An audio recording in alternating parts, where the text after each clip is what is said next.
sure can. Yes, we are standing in the Rose Garden right now waiting for the president to come out and address the nation. And as he is about to address the nation, we can hear the explosions from Lafayette Park. They are very clearly audible, and so we are now seeing the potential for the president to be addressing the nation as these explosions are going off at the same time. I mean, that is just an absolutely unbelievable prospect. But that's what we're facing here at this very moment. We can hear those flashbangs coming in, as we've been hearing over the last couple of days, breaking out right now. Now, we do expect the president to deliver a law and order focused address. The teleprompters are set up, and so we'll be seeing, as it's described from time to time, teleprompter Trump.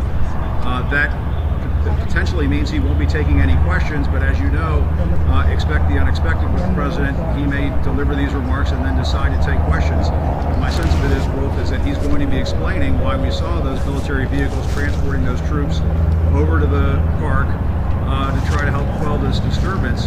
Now, obviously, the question is going to be asked, and we'll try to ask the question as he walks out of here if he doesn't take any questions. You know, where is the message of calm?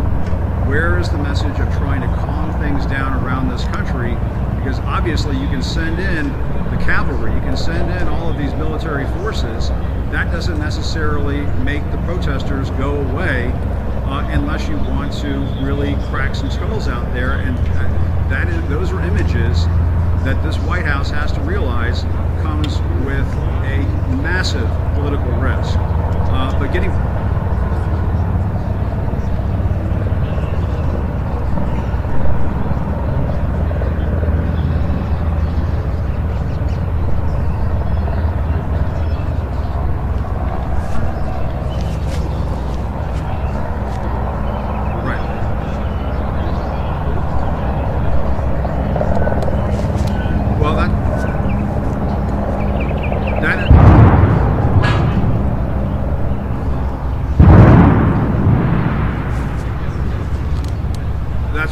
we just heard 3 more explosions, and I can tell you when that tear gas is fired out on the street near the White House, you can smell it down the block. It is not something that you just have to be in that same vicinity in order to experience that. And I think it does beg the question, why is the president delivering this address to the nation in the Rose Garden, where clearly we're going to hear these explosions, and there is the potential that you could have tear gas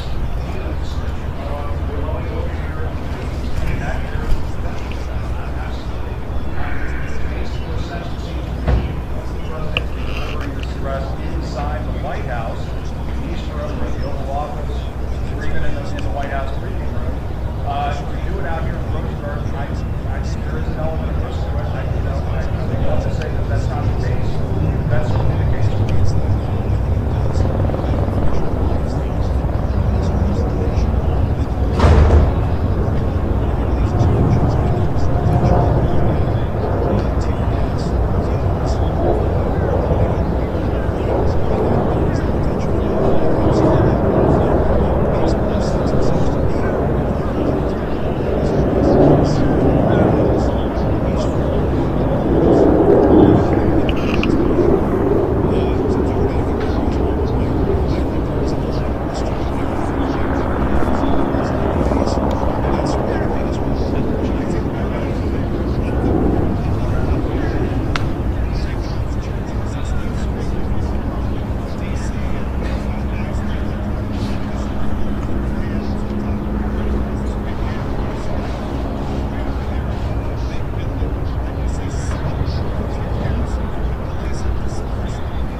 Ladies and gentlemen, the President of the United States, Donald J. Trump.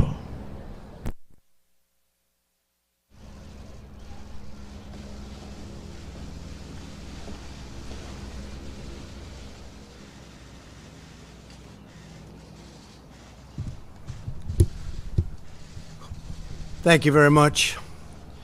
My fellow Americans, my first and highest duty as President is to defend our great country and the American people. I swore an oath to uphold the laws of our nation, and that is exactly what I will do. All Americans were rightly sickened and revolted by the brutal death of George Floyd. My administration is fully committed that for George and his family, justice will be served. He will not have died in vain. But we cannot allow the righteous cries and peaceful protesters to be drowned out by an angry mob. The biggest victims of the rioting are peace-loving citizens in our poorest communities. And as their president, I will fight to keep them safe. I will fight to protect you. I am your president of law and order and an ally of all peaceful protesters. But in recent days, our nation has been gripped by professional anarchists, violent mobs, arsonists, looters, criminals, rioters, Antifa, and others. A number of state and local governments have failed to take necessary action to safeguard their residents.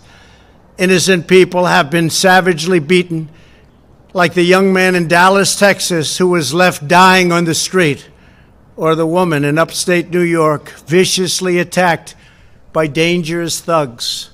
Small business owners have seen their dreams utterly destroyed. New York's finest have been hit in the face with bricks.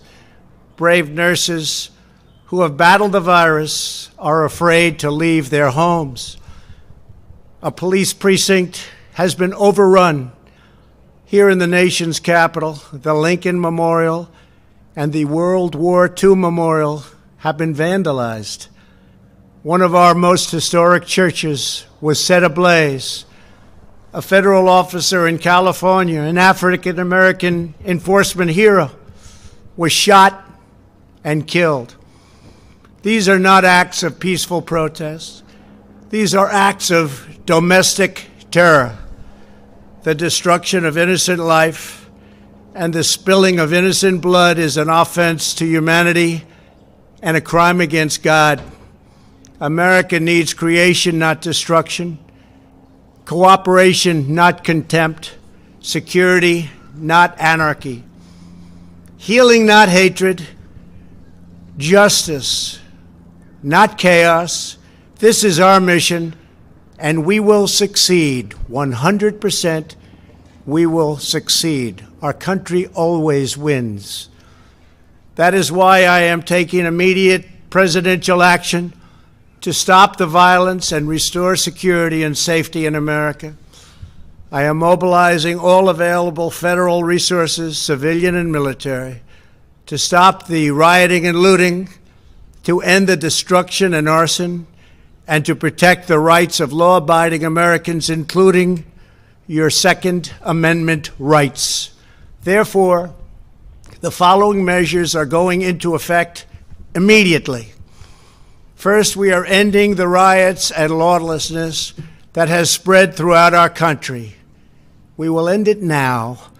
Today, I have strongly recommended to every governor to deploy the National Guard in sufficient numbers that we dominate the streets.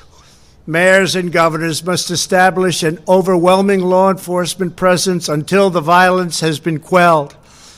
If a city or state refuses to take the actions that are necessary to defend the life and property of their residents, then I will deploy the United States military and quickly solve the problem for them. I am also taking swift and decisive action to protect our great capital, Washington, D.C. What happened in this city last night was a total disgrace. As we speak, I am dispatching thousands and thousands of heavily armed soldiers, military personnel, and law enforcement officers to stop the rioting, looting, vandalism, assaults, and the wanton destruction of property. We are putting everybody on warning. Our 7 o'clock curfew will be strictly enforced. Those who threaten innocent life and property will be arrested, detained, and prosecuted to the fullest extent of the law. I want the organizers of this terror to be on notice that you will face severe criminal penalties and lengthy sentences in jail. This includes Antifa and others who are leading instigators of this violence. One law and order, and that is what it is. One law. We have one beautiful law. And once that is restored and fully restored, we will help you, we will help your business, and we will help your family. America is founded upon the rule of law. It is the foundation of our prosperity, our freedom, and our very way of life. But where there is no law, there is no opportunity. Where there is no justice, there is no liberty. Where there is no safety, there is no future. We must never give in to anger or hatred. If malice or violence reigns, then none of us is free. I take these actions today with firm resolve and with a true and passionate love for our country. By far, our greatest days lie ahead. Thank you very much, and now I'm going to pay my respects to a very, very special place. Thank you very much.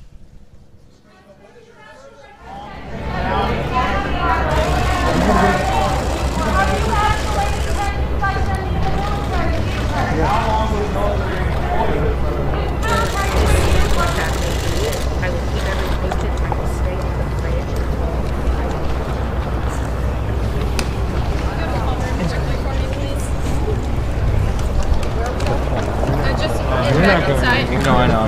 Yeah, if y'all can go into the briefing room as quickly as possible, please. They're trying to The